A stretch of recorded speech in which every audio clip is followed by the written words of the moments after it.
Welcome back to Future Tech, your weekly source for the latest in tech, innovation, and business. I'm the startup coach, and as always, I'm joined by my co-host John Irwin. How you doing today, John? Good. How are you, Craig? We're supposed to get a big storm today for those listening live. So Yeah, I saw 4 o'clock or something. It's gonna start, so we definitely want to get anything out of the way early today. gonna get cozy in bed. That's for sure. By then, hopefully. Watch the basketball tournament, NCAA. Yeah, you got this March Madness thing Yeah, going on, right? yeah. I know it's not tech, but I love it. I actually have a decent bracket this year. I did some different metrics, and yeah, my bracket didn't totally get destroyed yesterday, the first day. So love it. It's great.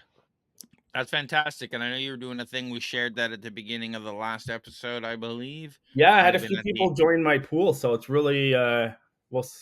I haven't looked at it this morning, so I'll have to double check to see where we're at. But yeah, Fabulous. We might as well get right into it. And with this first thing, which is IronLev's breakthrough, testing low cost MagLev trains, I guess, on regular rail tracks.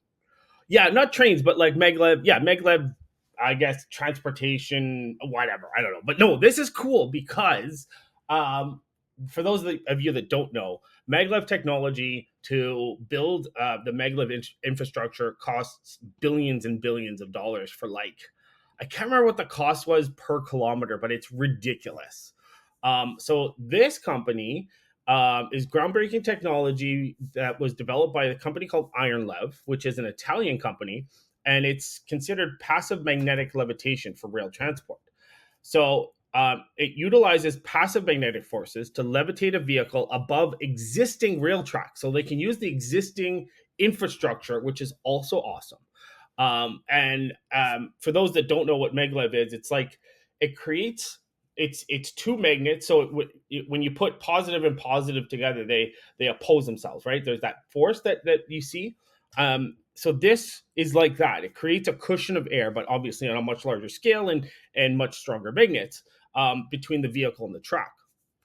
So the difference is this requires substantially less power and doesn't require specialized infrastructure, which is cool. So what they did was the first test they did was they tested a prototype on a 2 kilometer stretch of rail track somewhere in Italy. I think the Veneto region of Italy. So they tested it with a 1 ton prototype equipped with the magnetic skids and achieved a speed of 70 kilometers per hour. Now, again, that's not super fast, but again, it's a prototype. So the cool thing about this is they did it without any modifications to the track or additional infrastructure, which is weird, which is cool. So this successful test demonstrates the potential for their technology, and it can be easily integrated into existing rail networks. One of the most impressive parts of this, and I touched on it a little bit, is their cost effectiveness. What they're claiming is that the technology could reduce infrastructure costs by up to 90% compared to maglev systems. And the passive nature of the technology means that it requires minimal power to operate, making it a very attractive option for sustainable and low noise too. Because think about it, you've got a cushion of air and you've got just something floating over it. You don't have these wheels that go clickety clack, clickety clack. I laugh at that because back in the when I was growing up, that's what the sound a train makes. So their next step is they're going to develop a 20-ton vehicle, and they're going to try to increase the speed to 200 kilometers per hour. So there are questions regarding the cost of permanent magnets used in the system again, because these types of magnets typically, especially if we look at maglev, are very expensive. That's one of the biggest costs is these magnets. So um, there's a lot of potential here. This one I'm excited about. And I've been showing a little bit of the video where I'm talking and demoing the stuff while you're. Yeah, This looks really interesting. I'm a skeptic as always. So I look at this and this is okay because at first my thought is okay. Have you ever ridden on the GO train here? Those tracks are pretty rickety. I'm not sure if I would feel safe, but it looks like they're doing it on similarly yeah, maintained tracks. yeah. The question I have about this video, though, Craig, just because of all the deep fakes nowadays, is this legit? Like, sure, they've got all this stuff and they posted it, and so again, this is me being skeptical because there's just something about it. It just maybe it's just me, maybe it's the quality of the video, but I watch this and I'm just like, is this real? Yeah, actually, this does look not real at this level. Yeah. So I didn't want to bring that up, but I figured I might as well because, and then if you look at the tracks too, right? Again, I shouldn't be skeptical because I'm really excited about this, but I don't see any, and they said it without any additional infrastructure and it's passive magnetics, but like I don't, I don't see anything extra there. You're trying to I'm zoom in, trying eh? to zoom in and it's not working. So I really hope, like, I really hope that this is cool. This is tech because there are, like, I know in Canada here, Via is trying to introduce a speed train between Toronto and Ottawa and Montreal. This would be a much better option. But we'll have to see. Like, it's curious where they're at with the technology, where they're going to be with the technology. So Yeah, and let's face it, this isn't actually moving very fast. no, the fastest they've got it going at 70 kilometers at the fastest. So I can't remember how fast actual maglev is, but it's super fast. Yeah, the video is pretty slow. I guess 70 Yeah, kilometers an hour is pretty good. But yeah, when you get a maglev, I've seen some of them going well over, I don't know, a couple hundred kilometers an hour. The yeah, problem is the tracks are built for that. exactly. I would imagine you're not going to hit those speeds on tracks like the ones we ride on. No, but if we can get even double the speed of current trains on our current system, then that's better. But I don't even know. Yeah, So, do they have to put stuff on the track or do they not have to put stuff on the track? Because it looks like there's nothing on the track. I thought they have to put magnets on the existing track as it is. yeah. So I was trying to look at that, and so I guess we can talk about the difference between this system compared to traditional rail systems. Oh no, but it doesn't make sense that they could have magnet because you need two magnets on like you need a magnet on each side, right? So it doesn't make sense Yep. to me that there would not be some sort of infrastructure on the ground levitating the um, the payload. Yeah. And I guess that's part of the issue is the rare earth magnets, the rare earth metals to create the magnets that they put along the track. Yeah, yeah, So how and much? Go ahead. oh god, How much cheaper is this supposed to be than building like? This is supposed to be a lot less expensive. yeah, it's supposed to be 90% less expensive. So um there yeah, so the reason why there's a couple things is the ability to retrofit is this is what they're claiming, retrofit the technology onto existing railway tracks, and also the reduce because it takes a lot of power for maglev trains to operate because of powering those magnets on a active system. Um, so they're using passive permanent magnets instead of electromagnets or superconducting magnets, and that consumes a lot less energy. So, um, and being able to put it, they don't have to build a whole new railway system, apparently, to um, for this technology to work. Yeah, this looks really interesting. Passive magnets that rather than powered magnets, which is probably what we would need here, I would think. Again, just because of the snow and the weather and the expansion and shrinking and whatnot, but I'm sure they've got that kind of stuff figured out. But they say you can move 2 tons with a simple light hand pressure once it's on Yeah. this. So you're talking about way less energy to move like a huge train of people. Yeah. So, and for those of you that don't know, like we're talking about like electromagnets, passive magnets. So passive magnets work on they work based on intrinsic magnetic properties of certain materials. And the thing is, they don't require an external power source. So the magnetic behavior arises from the structure of the material. And so, to give you some examples, the most common type of passive magnet is a permanent magnet, like what you have, and they're made from materials like iron, nickel, cobalt, and different various alloys. So, um, they're just they contain there's material where the magnetic fields of the atoms align, if that makes sense. So, in an unmagnetized piece of material, the magnetic domains are randomly oriented, whereas here they're lined up. If that makes sense. Yeah, and so let's talk about power consumption a little bit. We can understand the difference between active and passive when it comes to maglev. You're not powering these magnets the whole time, so passive is way better from an energy consumption point of view. But how much does iron magnetics levitation system compare to, say, traditional systems in terms of energy consumption?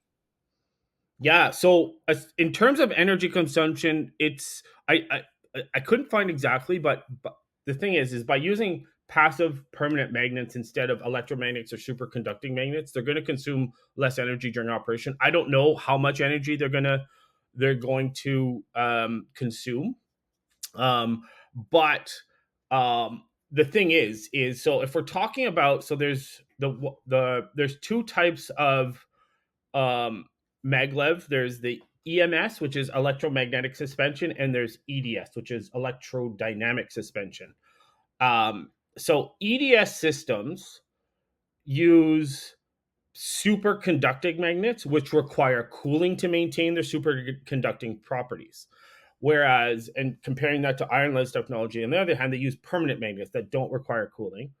Um, so when we're talking about the EMS system, which is the electromagnetic suspension, um, the thing is the electromagnets on the vehicle interact with the ferromagnetic rails on the track. So it pulls the train upwards on the track, which enables the levitation. So the thing is with EMS is it requires a constant supply of electricity to the electromagnets to maintain levitation, which makes them an active system. Which, in contrast, IronLev technology relies on the passive magnetics, which don't require a continuous power supply for levitation.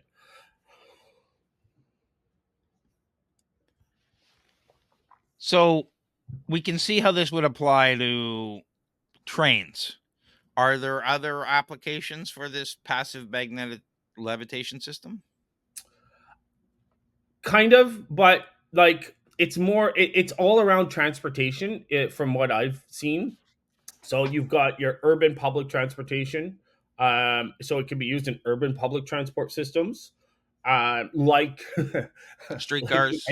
like the Eglinton LRT. Since it's still not complete, they could probably just implement this and get there faster. Um, there's so obviously intercity travel. There's freight transport, airport connections. It could be used to provide high speed, efficient connections between airports. Again, the cool thing about this apparently is it's super quiet. So where there's noise restrictions, um, where there is where you want to reduce the noise, anything like that, this is perfect for that. So there's also special purpose applications which could be used. So the system can be used for high speed testing of rail vehicles and components, and then integration with other transport modes. Um, Again, it's all transport based. I can't think of any other use case for this at this point. Yeah, and how, like, they have pictures of it kind of cars on these tracks. So is the plan, let me if I can uh There we go. yeah, is the plan to somehow put cars on tracks for long-term transportation between cities and stuff? It could be, and this could be the solution to what was that? The pod thing from Elon Musk. What's that Hyperloop? called? The Hyperloop. this could be a more reasonable solution, and this way you get to stay in your car too, and it could transport you and your car from Toronto to Montreal in 30 minutes or 45 minutes, which is really cool. I like that. I like that there's that possibility. Yeah, basically saying here that they can move a 10-ton wagon with the same force needed to lift a 22-pound backpack. So if you can move your car along the track at the same effort it takes to move a 22-pound backpack, then Yeah, that's pretty impressive. exactly. Yeah, I'm really curious how this passive technology actually works. Is it sustainable as far as long term? Because or like I'm you know what, I am super I know I'm being skeptical, but I'm really excited about this project because anything that can use current infrastructure and and reduce costs makes it a much more viable tech to be commercialized. Yeah, and I'm just doing a little research here while you're talking about it. There's a couple of press releases talking about that they have demonstrated this and it's real, Yeah. like just a few days ago, like Oh, you're okay. saying. But there's so many challenges for them in order to get this to commercialize, to implement their technology on a larger scale. Like you've got the cost and availability of materials. So um, the magnets are often, and we talked about this, are often rare earth elements such as um, neodymium, and the production and rare earth supplies are largely controlled by a few countries, particularly China, which could lead to potential price volatility and supply chain issues. So we're that's a huge concern, especially now with everything going on with BRICS and all that sort of stuff. There's going to be some challenges. So the other thing too is, although IronLev technology is designed to be retrofitted onto existing rail tracks, um, integrating the system with the complex network of tracks, switches, signals, and other infrastructure components could pose a significant challenge. So they'll have to develop and test solutions for a seamless integration of their technology. So obviously, they're going to have to collaborate with the rail operators for this, but that's a lot because there's a lot of redundancies, a lot of safety measures put in place for these trains and things like for this transportation infrastructure. So, um, yeah, Yeah, like I like to speak about my experience when we're talking about things like this. So other people will have different experiences, but I ride the train from Burlington to Toronto all the time. In the winter, we have snow on the tracks, ice on the tracks. Everything has to be slowed down or stopped. Things to be melted and removed. We had not too long ago that shut down because I don't know, they couldn't have the cameras on the tracks or something weren't working, so they were shut down for all evening at a oh Union wow, Station. So that kind of stuff really uh, makes you wonder, adding more things to the track, is it really yeah, worth it? And yeah, exactly, it just makes all these things more complicated. So yeah. one, it takes a Honestly, lot of time. Yeah. I think the best test case for this is Canada because we have way less rail infrastructure than Europe. It's horrible how crappy our rail infrastructure is. Um, so I feel like this would be a good Canada would be a good test bed for this. Yeah. Now, do you think that we are crappy because we are so spread out? I think so. Yeah, Yeah. yeah, and probably lobbyists lobbied for more focus on airport infrastructure, aviation infrastructure, because of that distance. But who knows? So, what are the main challenges? Well, we talked about most of them. Is there any other challenges, Yeah, besides all the stuff to deploy that they have to overcome to implement this on a larger scale?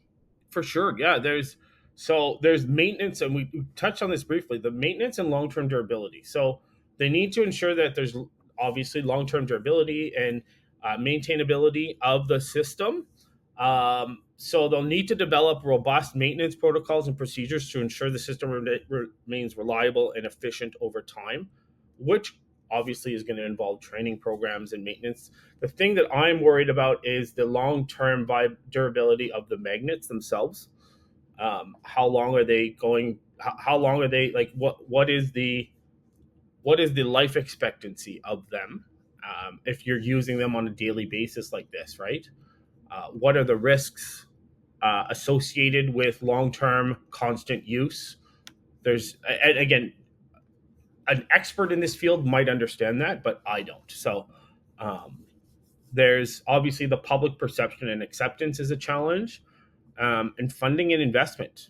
It seems like they've got a positive prototype um, that they've been successful with, so that might be less of a challenge. But scalability in manufacturing, again, we talked about it a little bit, but yeah, scaling up production. Again, these are all challenges that are associated with any kind of startup like this, right? But regulatory and safety considerations. I know there's a lot of regulatory and a lot of policies around rail infrastructure and transportation. So they're going to have to take a whole new step around it. So yeah, there's still a lot of challenges they're going to have to overcome. Yeah, and there's a huge difference to seeing what we just saw in the video.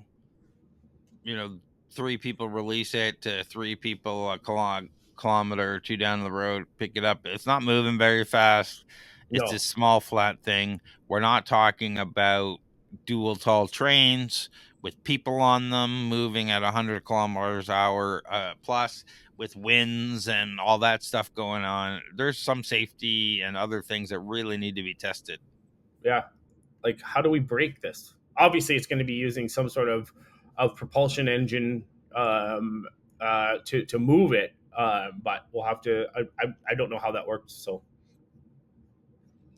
Yeah, this is really cool. I'm interesting to see. Do we know anything about when they're going to be doing these larger tail scale tests? no, I'm guessing in the next year or two. But that's just my assumption. I didn't see anything on that. Fabulous. So let's get ready to jump to this next one. I really cool with transportation technology that we can Yeah, get much more energy efficient when we're moving around huge payloads. yeah, And I think something like this would change the industry. There's always pipeline versus train discussion, but when you can lay these kinds of tracks and depending on longevity or update the existing tracks, this yeah. becomes a much more versatile way of moving things. Yeah, and this is my culture growing up. Though, anytime I hear maglev or anything like that, I think of the Simpsons episode with the monorail and the disasters there, and maybe that's why I'm skeptical about this. So